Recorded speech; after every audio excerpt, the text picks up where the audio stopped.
dark town full of corruption and bourbon, one man is seeking justice and the best rye whiskey he can drink. He is Edd and Erica, Private Rye.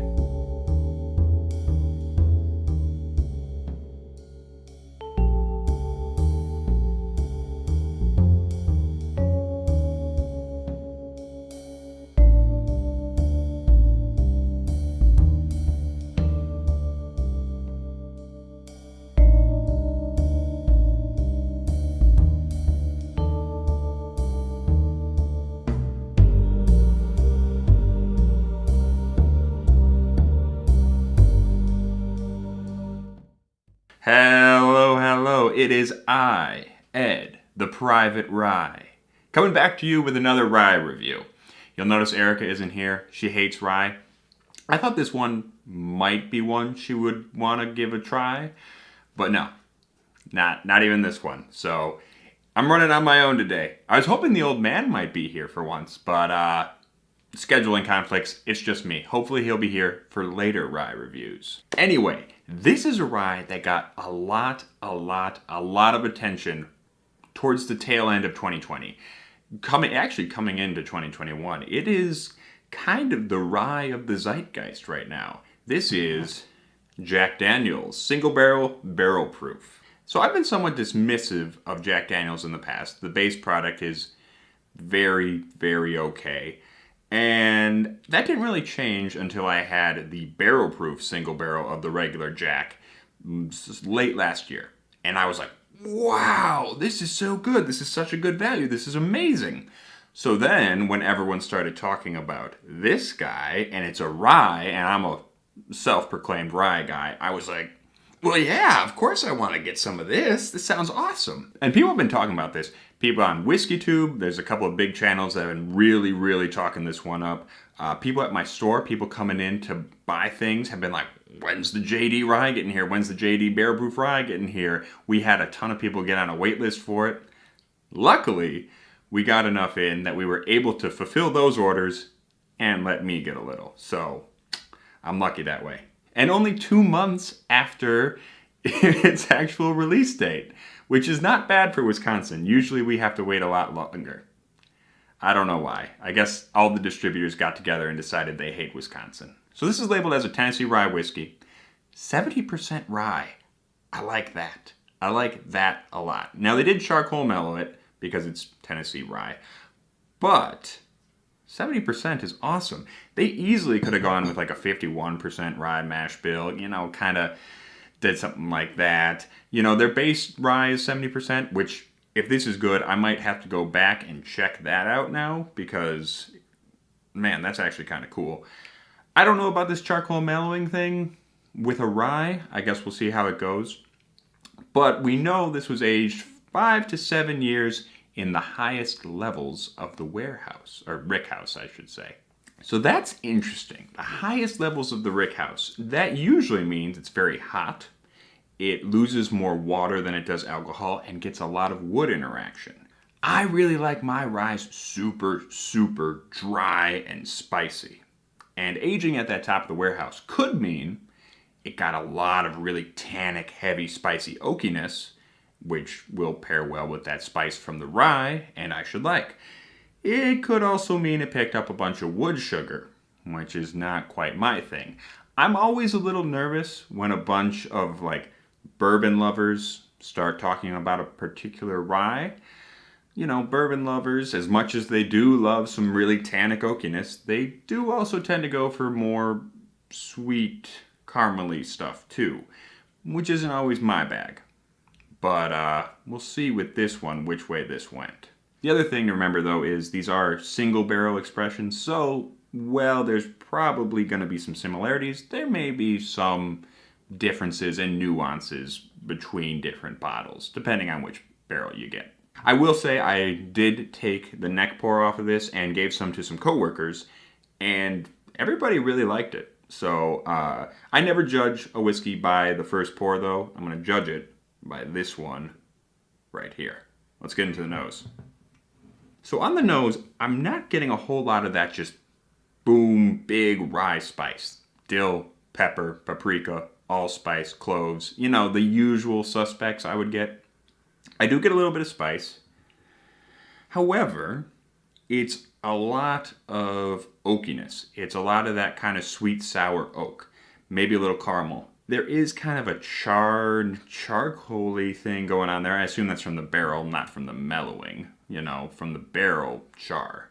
So, more oak than anything on the nose at first pass. I will say there's a little bit of an herbal quality there. A little bit of a green, what is that? Maybe a basil kind of thing? Maybe a little bit of clove? Maybe some dill, but mostly this nose for me, coming off very oaky, a little bit caramely, kind of a sweeter nose that maybe is not what I'm really looking for in a rye. It doesn't smell bad though. It smells very good. It smells awesome. Just not the really rye that I like. Let's get a taste. Oh, there we go. There we go. Oh, that's actually really good. That's really good. Wow, there's a lot going on there. Okay, there's fruitiness. There's like a fig or a date kind of thing. Fig, date, maybe a little bit of a dried kind of fruitiness. That's really good. There is some dill there now. There is some pepper. There's kind of a, I was going to say like cinnamon roll kind of thing. A little bit of a cinnamon mixed with a sweet, like a cinnamon caramel icing. Whoo, that's cool. And then that finish is real chewy, real tannic, real wood spicy. Just straight up like all spicy. And actually there's a little bit of like a, maybe just a touch of spearmint there. Just a touch. Just the littlest bit of spearmint. I like that. I like that a lot. Whew, that's pretty fantastic. There's really no black licorice. The dilliness on this is minimal. So I like some dill. I know a lot of people don't like dill and they don't like black licorice. So that's probably a plus for a lot of people, to be fair. However, the clove, the basil kind of green garden herb kind of thing, that's awesome. The cinnamon's awesome. The woodiness is there. It's all combining really, really beautifully. I do think there's some sweetness. There's some caramely wood sugariness. Not bad though. I think it complements the spiciness well. If you're gonna go sweet, in my mind, you gotta go spicy. And that's what happened here. So sweet plus spice. Okay, I'm good. Could it be a little bit more dry? You know, I like them dry. Sure. It could have just been bone dry. But, little bit of wood sugar here, not a bad thing because it's backed up with some nice, like, that figgy, bready, spicy awesomeness. I gotta say, this is cool. This is a cool one. I really enjoy this. And that the aftertaste, the finish just hangs with you. It tastes like almost like mustard seed and sawdust and just woodiness. It's awesome. Like honey mustard and wood. Yeah, it's good. It's good. All right. 2 things we got to do. 1, I'm going to try this with an Oreo. We haven't done the Oreo test with a rye in forever. I'm bringing that back. So I'm going to get that Oreo real quick. And then after the Oreo, we're going to try it with water. All right, Oreo, Jack Daniel's Rye, barrel proof. Let's see how this goes. The only thing I'm worried about is like an Oreo goes with a really dry rye because it contrasts. I don't know how well this one will go, but we'll see.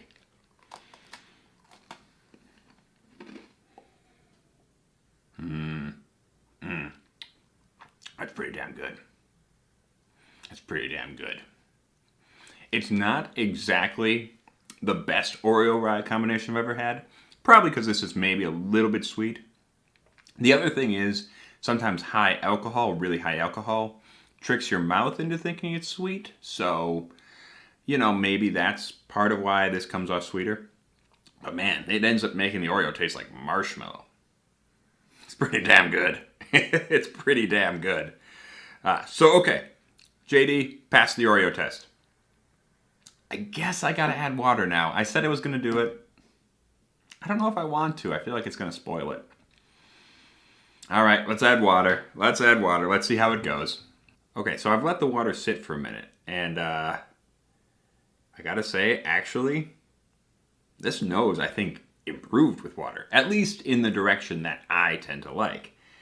Because it got more of that mustard seed and black pepper kind of thing. It's a little bit more spicy. I'm getting less of that just caramely wood and more spice. I dig it. I gotta say, this is one nose that was actually helped with water. That doesn't really happen that much on this channel. We tend to really just like them as high as they can be. So, take that for what you will. It's a good taste. And there you go. That's why we always say we like them without water. The taste does seem a little bit more flat. I do think I can taste a little bit more of the detail, a little bit more of the fruitiness, maybe a little bit more of a kind of a dried fruitiness, but I like them when they're just blast you in the mouth, kick you in the teeth, high proof. So, the water helped the nose, didn't really help the taste. What are you gonna do? But overall, I gotta say, people were right about this guy. People were right. This is good shit. I mean, overall, I think, yes, could it be drier? Could it be more spicy? Yes, I'm going to say that for pretty much every rye, ever. If you know me, if you've watched this channel before, I'm always saying that. However, this is a wonderful mix of that sweet and spicy, tannic and rye spice. God damn it. This is good shit. This is really good shit. At $65 too, that's like the MSRP, $65.